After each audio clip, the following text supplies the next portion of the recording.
Bonjour, je vais vous montrer aujourd'hui les différentes étapes de la splénectomie partielle sous cœlioscopie.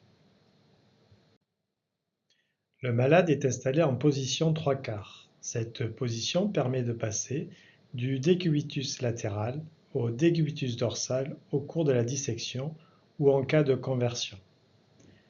Un premier billot est mis à gauche du patient de façon tangentielle, permettant de maintenir le patient en position 3/4, et un deuxième perpendiculaire au patient entre les omoplates et le bassin, permettant d'ouvrir l'espace sous-costal gauche. Le bras gauche est posé sur une potence ou un support bras. L'opérateur et le premier aide sont du côté ventral, l'instrumentiste du côté dorsal.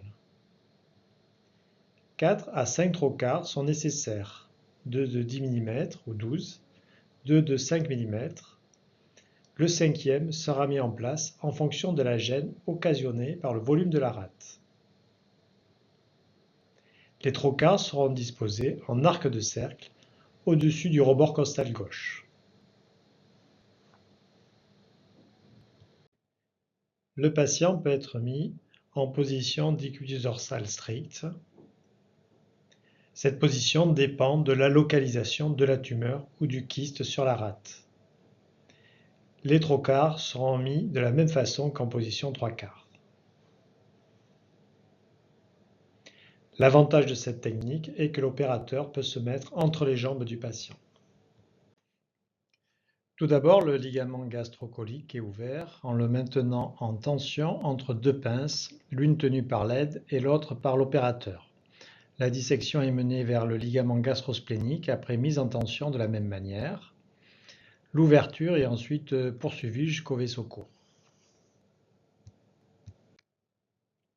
L'angle colique gauche est abaissé en sectionnant le ligament splénocolique. Ensuite, les attaches postérieures de la rate sont sectionnées. Ceci permet un décollement complet de la face postérieure de la rate. Ce décollement va jusqu'au mésogastre postérieur et peut permettre même de sectionner le ligament phrénogastrique.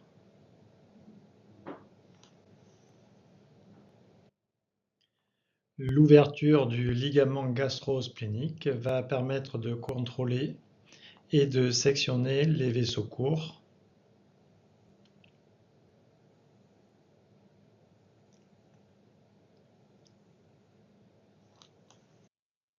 Après avoir sectionné les vaisseaux courts, le pôle supérieur de la rate est libéré en sectionnant le ligament splénophrénique.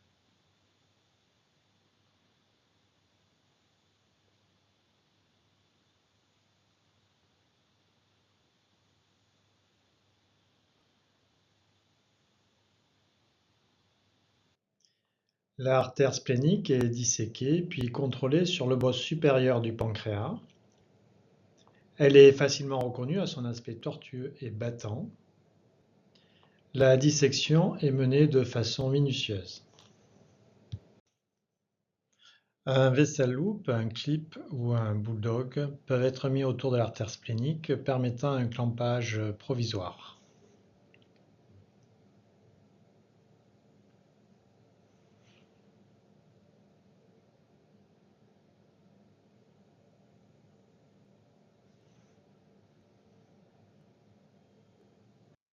Après avoir sectionné les différents ligaments et attaches postérieures de la rate, celle-ci est complètement mobile autour de son axe vasculaire.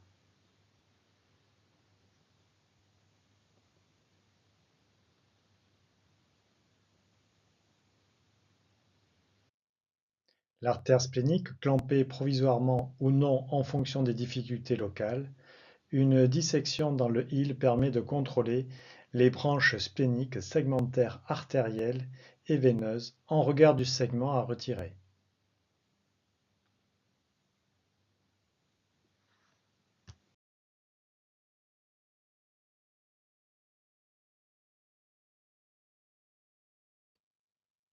Après le contrôle des vaisseaux, l'artère splénique est déclampée si elle avait été, afin de visualiser la zone d'ischémie dans laquelle sera réalisée la parenchymotomie.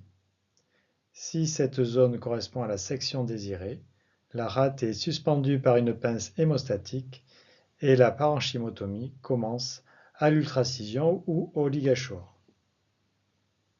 Ce type de contrôle vasculaire permet de faire tout type de résection, même une splénectomie partielle centrale. En fin de procédure, l'hémostase est vérifiée. Si elle n'est pas correctement contrôlée par des méthodes conventionnelles, l'utilisation d'éponges ou de colle hémostatique sera nécessaire.